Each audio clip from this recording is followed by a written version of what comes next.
우리 함께 누가복음 2장을 보겠습니다. 누가복음 2장 8절입니다.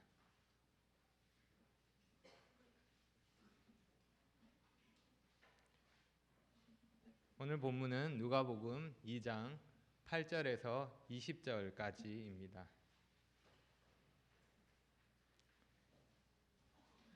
오늘 저는 이 본문을 가지고 우리를 위한 좋은 소식이라는 제목으로 말씀을 살펴보겠습니다. 누가는 우리 중에 이루어진 사실에 대해서, 쉽게 말하면 하나님이 이루시는 역사에 대해서 기록하고 있습니다. 그리고 2장에서는 예수님의 탄생에 관한 내용을 소개하고 있습니다. 예수님의 탄생에 대해서 5가지 장면을 소개하고 있는데, 첫째, 탄생; 둘째, 주변 반응; 셋째, 할례와 이름; 넷째, 예언적 찬양; 다섯째, 성장기입니다. 오늘 본문은 그 둘째에 해당하는 주변 반응에 대한 장면입니다. 그래서 저는 오늘 본문을 통해 예수님의 탄생과 그에 대한 주변 반응이 우리에게 주는 교훈이 무엇인지 생각해 보도록 하겠습니다. 오늘 본문은 크게 두 부분으로 나눌 수 있습니다. 좋은 소식과 그에 대한 반응입니다. 이것은 하늘과 땅이라는 공간에서 이루어집니다. 하늘로부터 땅으로 예수님이 내려오신 탄생 소식, 그리고 하늘로부터 시작해서 땅으로 이어지는 반응으로 볼 수 있습니다. 특별히 반응은 하늘에서 천사로부터 시작해서 땅으로 목자들에게, 그리고 목자들로부터 그 소식을 들은 사람들에게까지 이어집니다. 여기서 목자들은 하늘의 반응과 땅의 반응을 이어주는 아주 중요한 역할을 하고 있습니다. 그럼 먼저 좋은 소식에 대해서 살펴보겠습니다. 천사가 하늘로부터 땅으로 내려와 큰 기쁨의 좋은 소식을 선포합니다. 천사가 목자들에게 나타나 예수님의 나심을 전하는 것입니다. 이 장면은 1장에 있었던 사가랴와 마리아의 경우와 비슷합니다. 천사가 등장하고 천사를 본 사람은 무서워합니다. 그러면 천사가 무서워하지 말라라고 말하고 메시지와 함께 표적을 전합니다.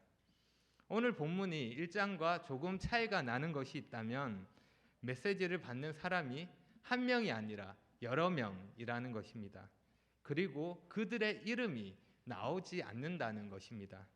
그래서 목자들이 누구인지 잘 알 수는 없습니다. 또한 메시지를 전하는 천사 역시 이름이 나오지 않습니다. 1장에 등장했었던 가브리엘 천사인 것 같으면서도 이름이 기록되어 있지 않기 때문에 아닐 수도 있고 정확히 알 수 없습니다. 그래서 우리는 이들이 누구이지? 라는 질문보다 이들 가운데 벌어진 사건에 대해서 더 집중할 필요가 있습니다.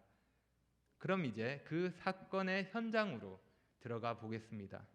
8절과 9절입니다. 8절, 그 지역의 목자들이 밤에 밖에서 자기 양떼를 지키더니 주의 사자가 곁에 서고 주의 영광이 그들을 두루 비추매 크게 무서워하는지라.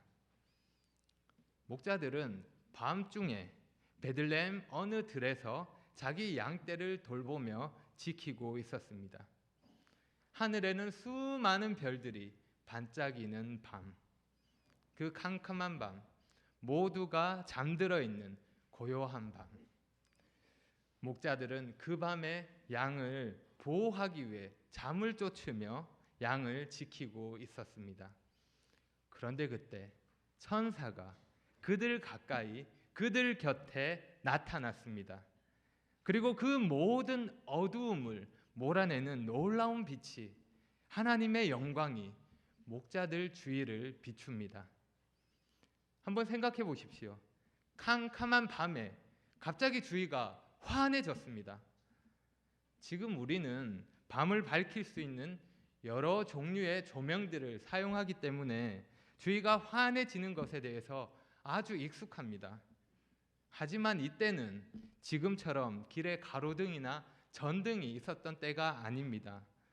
목자들은 지금까지 한 번도 경험해 본 적이 없는 밝은 빛을 봅니다. 그 눈부신 빛이 목자들을 감싸고 있습니다. 그래서 목자들은 무서워합니다. 아주 많이 두려워합니다. 사람들은 이처럼 천사가 나타나게 되면, 초자연적인 일을 만나게 되면 두려워합니다. 이럴 때 천사가 꼭 하는 말이 있죠. 무서워하지 말라. 10절입니다. 천사가 이르되 무서워하지 말라. 보라, 내가 온 백성에게 미칠 큰 기쁨의 좋은 소식을 너희에게 전하노라. 천사는 자신과 목자들 사이에 장애물이 되는 두려움을 제거하고 자신이 전해야 하는 메시지를 분명히 전합니다. 천사가 전하는 메시지는 두 가지로 표현됩니다. 첫째, 이 메시지는 좋은 소식입니다. 쉽게 말하면 복음입니다. 그들을 벌하기 위한 심판의 소식이 아니라 그들의 복을 위한 소식입니다. 둘째, 이 메시지는 큰 기쁨의 소식입니다. 모든 사람에게 임하게 될 놀랍고 커다란 기쁨을 전하는 소식입니다. 이 소식을 들은 사람들은 커다란 기쁨으로 반응할 것입니다. 우리에게 기쁨이 되는 여러 소식들이 많이 있습니다. 소소하게 우리에게 즐거움을 주는 여러 종류의 소식들이 있습니다. 그런데 그 대부분은 일시적인 것입니다. 그리고 그 대부분은 작은 것입니다. 그런데 지금 천사가 말하는 소식은 그와 비교할 수 없는 무지막지하게 커다란 기쁨을 말하는 것입니다. 영원한 기쁨을 말하는 것입니다. 천사가 전하는 큰 기쁨의 좋은 소식, 어떤 소식입니까? 11절입니다. 오늘 다윗의 동네에 너희를 위하여 구주가 나셨으니 곧 그리스도 주시니라. 큰 기쁨의 좋은 소식은 구주, 다시 말해 구원자가 나셨다는 소식입니다. 구원자가 태어나셨습니다. 그럼 이게 왜 기쁨의 소식이 되는 걸까요? 이 소식이 기쁨이 되는 이유 세 가지 질문으로 생각할 수 있습니다. 첫째, 언제라는 것입니다. 이 소식이 기쁨이 되는 이유는 오늘 이루어졌기 때문입니다. 오늘 구주가 나셨습니다. 먼 훗날에 일어날 일이 아니라 지금 바로 오늘 이루어졌기 때문입니다. 모든 기다림은 끝이 났습니다. 그래서 기쁨이 되는 것입니다. 둘째는 어디서라는 질문입니다. 이 소식이 기쁨이 되는 이유는 다윗의 동네에 이루어졌기 때문입니다. 다윗의 동네에 구주가 나셨습니다.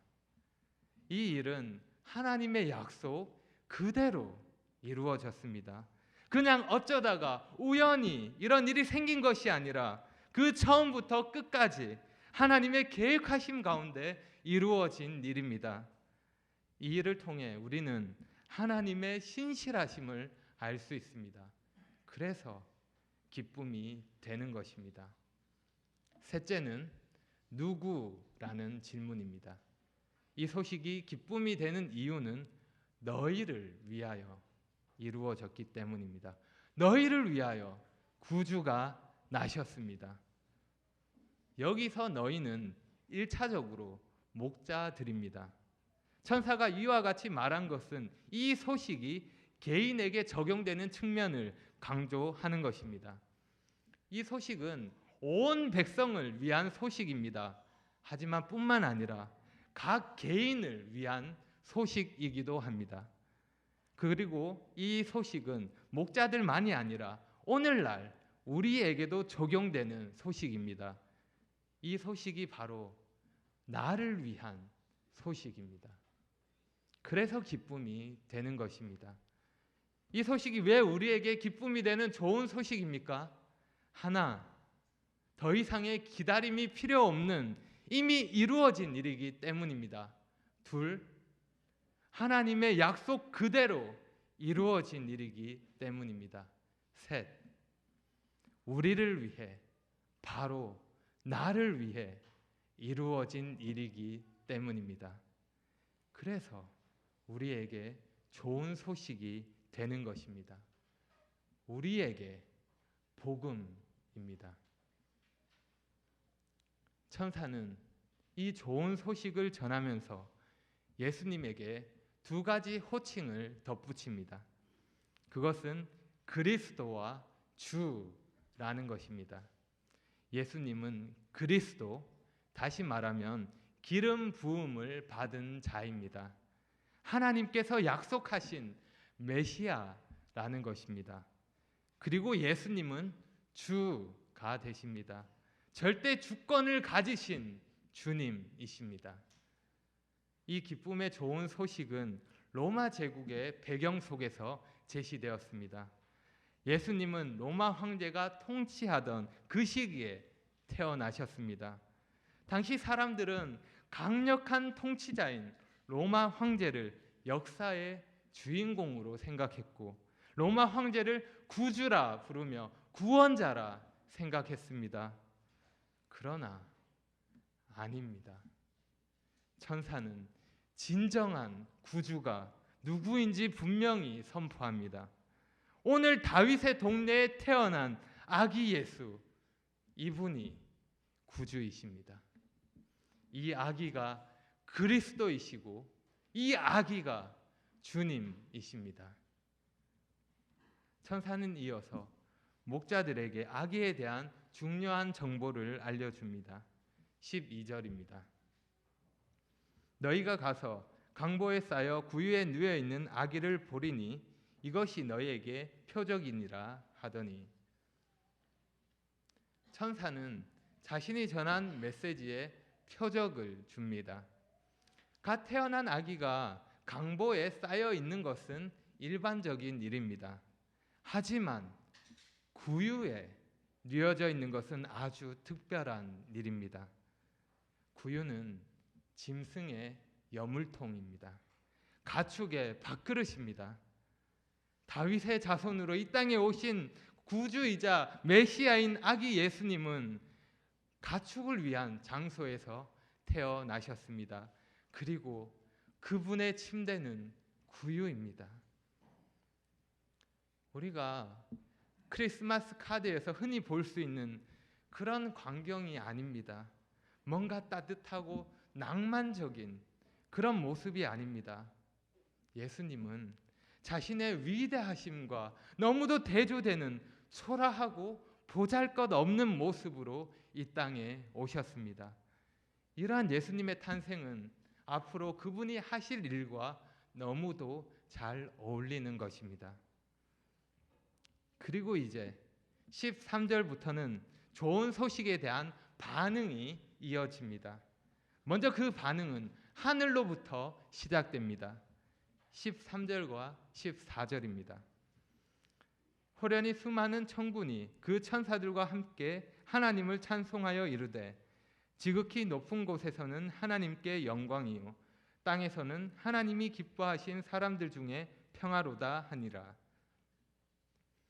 천사가 목자들에게 메시지를 선포하고 나자 갑자기 그 수를 알 수 없는 수많은 천사들이 나타나 메시지를 전한 천사와 함께 찬송합니다.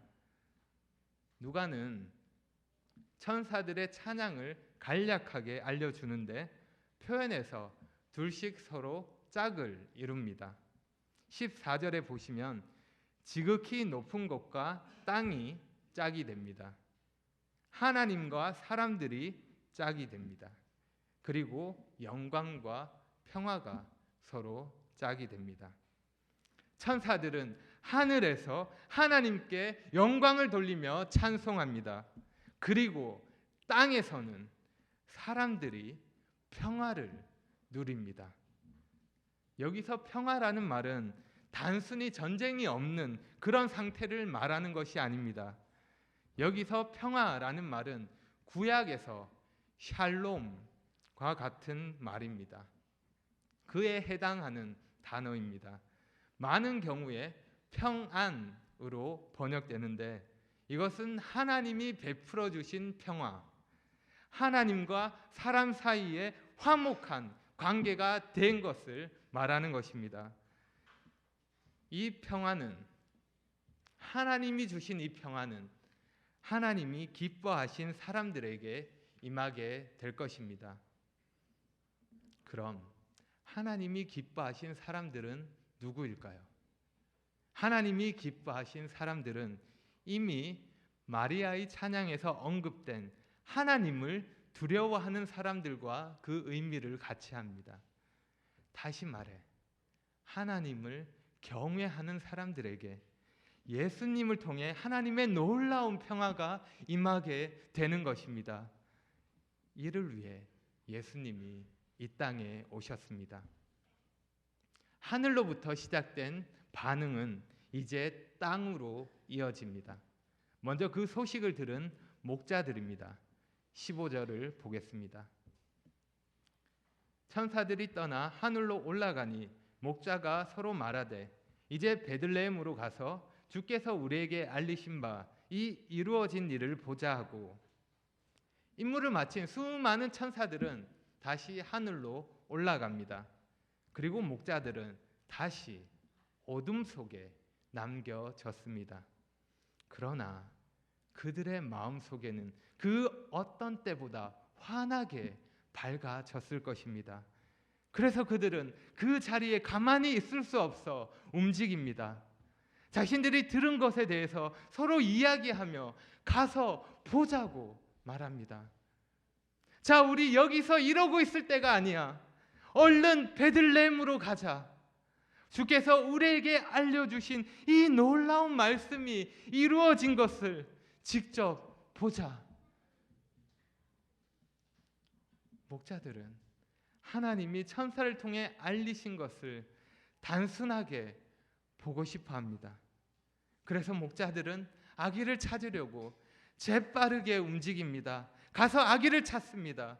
말씀이 이루어진 것을 직접 보기 위해서 갑니다. 마침내 목자들은 아기를 찾았고 부모와 함께 있는 아기를 만납니다. 천사가 말한 그대로 구유에 뉘어져 있는 아기를 봅니다. 특별히 누가는 이 목자의 반응에 대해서 동사를 연이어 말하면서 그들의 행동을 생동감 있게 전합니다. 목자들은 서로 말했고 빨리 가서 아기를 찾았고 그 아기를 보고, 그리고 자기들이 이 아기를 찾아오게 된 이유를 다른 사람에게 전합니다. 목자들을 보십시오. 그들은 하나님의 말씀을 들었습니다. 그들은 그 들은 말씀을 믿었습니다. 그리고 그들은 그 들은 말씀을 그대로 이루어짐을 보았습니다. 그래서 그들은 그 들은 말씀을 전했습니다. 그렇게 그들은 그 들은 말씀을 반응했습니다. 이 반응은 이제 목자들이 전한 소식을 듣는 사람에게까지 이어집니다. 18절입니다. 듣는 자가 다 목자들이 그들에게 말한 것을 놀랍게 여기되, 목자들이 전한 소식을 들은 사람들이 있습니다. 우리 성경에는 듣는 자라고 되어 있는데 원래 단어는 복수입니다. 이 소식을 들은 사람들이 누구인지 알 수는 없지만 목자들은 그 소식을 전했습니다. 전할 때 마리아와 요셉 외에 다른 사람들이 있었음을 알 수 있습니다. 목자들의 증거를 듣는 사람들은 놀람으로 반응합니다. 여기서 사람들이 놀랐다는 것은 단순히 한 번 놀라움을 보였다는 말입니다. 그래서 19절에 나오는 마리아의 반응과 대조를 이룹니다. 19절입니다. 마리아는 이 모든 말을 마음에 새기어 생각하니라. 우리 성경에는 생략되어 있지만 원래 19절은 그러나로 시작합니다. 목자들이 전한 소식을 듣고 놀랐던 사람들과는 달리 그러나 마리아는 이 모든 말을 마음에 새기어 생각합니다. 전에 들은 말을 마음속에 간직하고 지속적으로 생각했다는 뜻입니다. 마리아는 1장에서 그랬던 것처럼 또다시 말씀을 듣고 바르게 반응하는 모습이 무엇인지 보여주고 있습니다. 그리고 20절에서 자신의 역할을 충실하게 수행한 목자들은 하나님을 향한 찬송으로 그 마지막 무대를 장식합니다. 목자들은 천사를 통해 들은 모든 것이 그대로 이루어짐을 보았습니다. 이로 말미암아 목자들의 마음속에는 기쁨이 흘러나왔습니다. 그래서 하나님께 영광을 돌리며 하나님을 찬송하며 돌아갑니다. 이렇게 해서 하늘에서 천사로부터 시작된 찬송은 이제 땅에서 목자들을 통해서 연결되고 그 찬송은 이 땅에까지 울려 퍼집니다. 그 아름다운 찬송이 하늘로부터 이 땅까지 메아리치고 있는 것입니다. 이것이 오늘 본문입니다. 오늘 본문의 이야기를 읽다 보면 여러 궁금한 것들이 생깁니다. 목자들은 지키던 양들을 어떻게 했을까? 천사들이 함께 부른 찬양은 어떤 노래일까? 천사들은 우리 교회 임마누엘 찬양대처럼 화음을 넣어서 불렀을까? 지휘자는 있었을까? 혹은 마리아가 아기를 낳을 때 누가 아기를 받았을까? 하지만 성경은 이와 같은 질문에 답을 주지 않습니다. 다시 말하면 누가는 이런 호기심을 해결하기 위해 이 글을 쓴 것이 아닙니다. 우리가 본문을 통해 알 수 있는 것은, 우리가 본문을 통해 알아야 할 것은 하나님께서 약속하신 대로 이 땅에 구주를 보내셨다는 것입니다. 예수님이 다윗의 동네에 다윗의 자손으로 태어나셨습니다. 이 예수님이 하나님이 약속하신 구주, 그리스도 주님이십니다. 그리고 계속해서 이어지는 누가복음의 기록을 통해서 이 땅에 오신 예수님이 어떤 분이신지, 그분이 어떤 일을 하셨는지 분명하게 드러나게 되는 것입니다. 따라서 우리가 주목해야 할 것은 구유가 아닙니다. 우리가 주목해야 할 것은 구유에 뉘어져 있는 아기입니다. 천사가 말합니다. 11절 다 같이 한 목소리로 읽어보겠습니다. 11절 시작.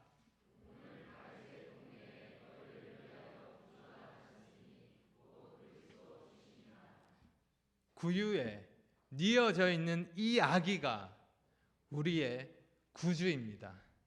하나님이 약속하신 그리스도 메시아입니다. 그분이 우리 주님이십니다. 하나님이 말씀하신 대로, 하나님이 정하신 완벽한 때가 되었을 때 하나님이 그 모든 약속을 성취하심으로 예수님을 이 땅에 보내주셨습니다. 우리에게 참된 평화를 허락하셨습니다. 우리에게 선물로 이 평화를 주신 것입니다. 우리는 이제 예수님을 통해서 평화를 누리며 살 수 있습니다. 그래서 이것이 우리에게 큰 기쁨의 소식입니다. 그래서 이것이 우리를 위한 좋은 소식입니다. 찰스 스윈돌은 그의 책에서 그가 받은 크리스마스 카드에 대해서 소개한 적이 있습니다. 그 내용을 읽어드리겠습니다. 잘 들어보십시오. 만약 우리에게 가장 필요한 것이 지식이었다면 하나님은 이를 위해 세상에 위대한 교육자를 보내셨을 것이다.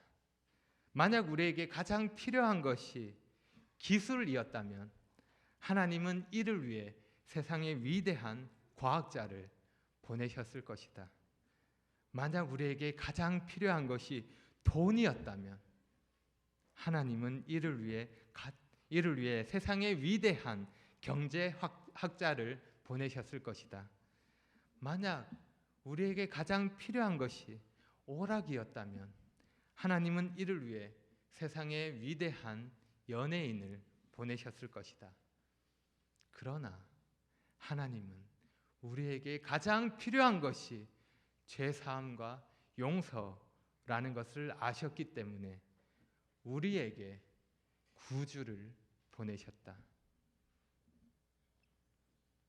그렇습니다. 우리에게 필요한 것은 구주이십니다. 누구도 예외는 없습니다. 우리 모두는 이 구주가 필요합니다.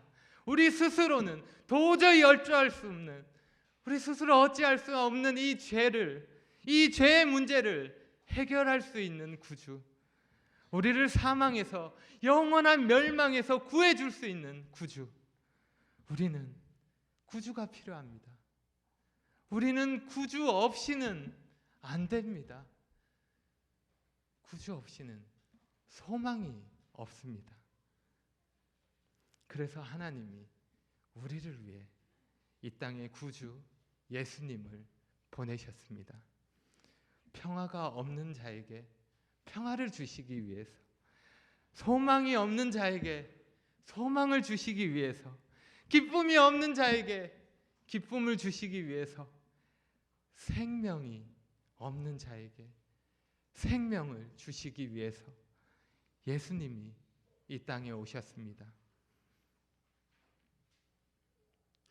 구주가 오셨다는 이 좋은 소식을 들은 목자들은 빨리 달려가서 그 이루어진 일을 확인하고 자신이 들은 것을 다른 사람에게 전합니다.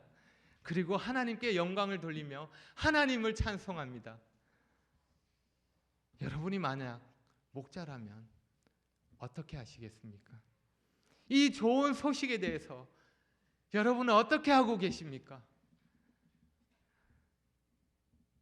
당연히 천사가 말한 그대로겠지 라고 말하며 그냥 그 자리에 머물러 계시겠습니까? 에이, 귀찮게 뭐하러 힘들게 그래, 난 그런 일에 별로 관심 없거든, 이렇게 말하겠습니까? 이 목자들에게는 자기 생에 다시 있을 수 없는 놀라운 기회가 주어졌습니다. 하나님께서 인류 구원의 계획을 이루시는 그 역사적인 현장에 직접 들어갈 수 있는 그 놀라운 특권이 주어진 것입니다. 예를 들어 만약에 우리나라가 월드컵 결승에 진출했습니다. 만약입니다. 여러분이 그 결승전을 제일 좋은 자리에서 관람할 수 있는, 그 경기를 바로 코앞에서 볼 수 있는 정말 귀한 값비싼 표가 주어졌다고 한다면, 구하고 싶어도 구할 수 없는 그 표가 여러분에게 주어졌다면 여러분은 어떻게 하시겠습니까? 다 귀찮으니까 그냥 집에서 TV로 볼까요? 우리는 멋진 풍경을 보고 색다른 경험을 하기 위해서 오랜 시간 차를 타고 가야 하는 수고를 아끼지 않습니다. 맛있는 음식을 먹기 위해 유명한 식당을 찾기도 합니다. 놀이기구나 특별한 공연을 보기 위해서 줄을 서서 기다리기도 합니다. 우리는 가치 있다고 생각하는 것을 경험하기 위해서 시간과 돈을 투자합니다. 그러면 하나님 말씀에 반응함으로 그 말씀을 경험하는 일에는 어떠합니까? 여러분은 하나님의 말씀에 어떻게 반응하고 계십니까? 하나님의 말씀이 전해졌을 때 사람들은 정말 다양하게 반응합니다. 어떤 사람은 듣지 않습니다. 전혀 관심이 없습니다. 딴 생각을 합니다. 또 어떤 사람은 듣고 놀라기는 하지만 그러나 좀 더 깊은 생각으로 나아가지는 않습니다. 여러분도 그럴 수 있습니다. 말씀을 듣고 예수님이 어떤 분이신지, 예수님이 어떤 일을 하셨는지 계속해서 들으면서도 그냥 그것으로 끝날 수 있습니다. 듣고 때때로 놀라기도 하지만 더 나아가지는 않는 것입니다. 하지만 우리가 취해야 할 반응은 단순히 놀라는 것으로 끝나는 것이 아닙니다. 오늘 본문의 마리아는 들은 모든 말씀을 마음에 새깁니다. 그리고 그 말씀을 간직하고 다시 되새기며 생각합니다. 여러분이 예수님에 대한 이야기를 들었을 때, 여러분이 이 좋은 소식을 들었을 때, 여러분이 말씀을 들었을 때 단지 그에 대한 반응이 단지 일시적인 감정으로 끝나서는 안 되는 것입니다.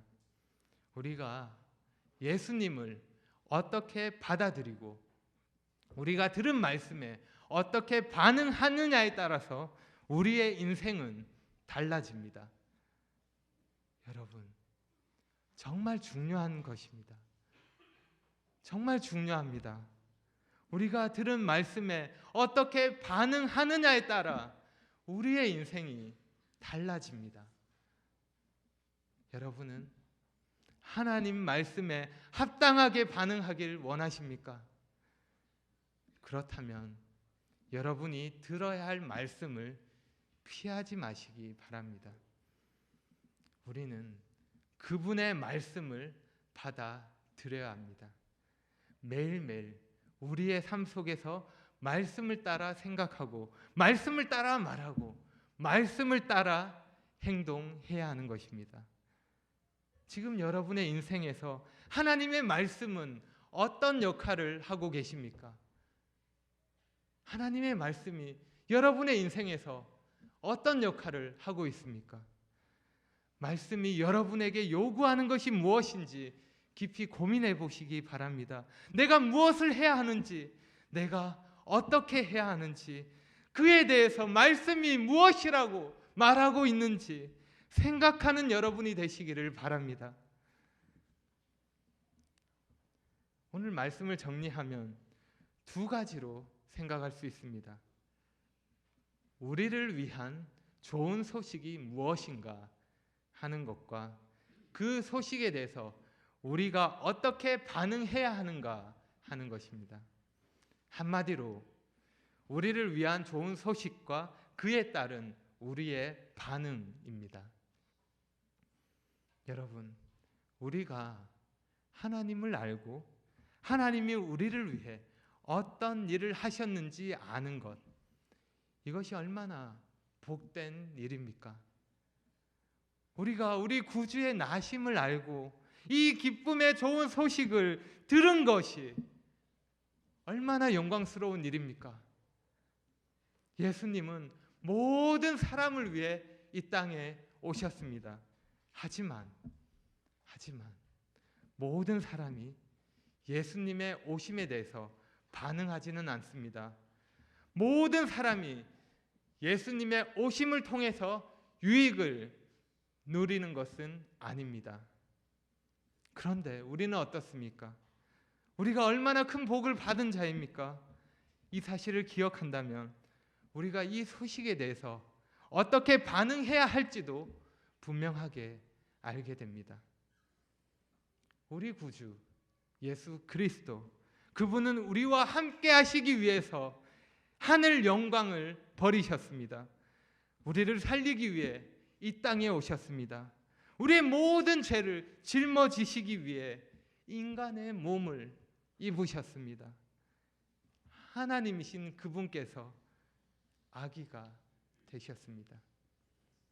그 예수님으로 말미암아 이제 우리는 하나님과 새로운 관계가 되었습니다. 그 안에서 참된 평화를 얻게 되었습니다. 이것이 우리를 위한 좋은 소식입니다.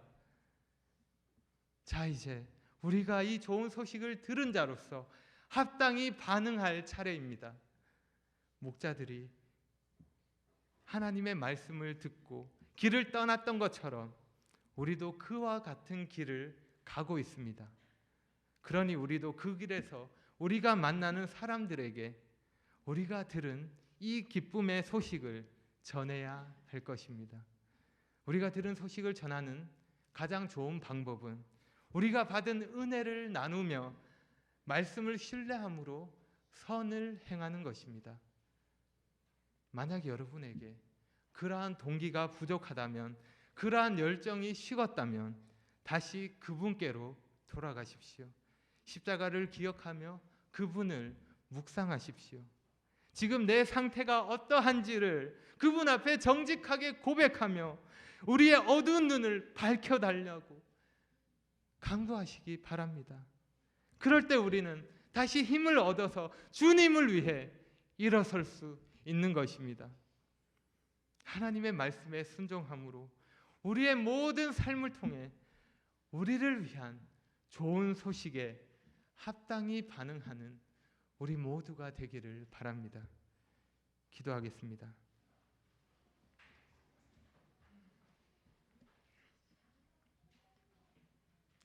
아버지 하나님, 오늘 말씀을 통해서 예수님이 이 땅에 오신 것을 생각해보고 저에게 이것이 어떤 의미인지 기억해 봅니다.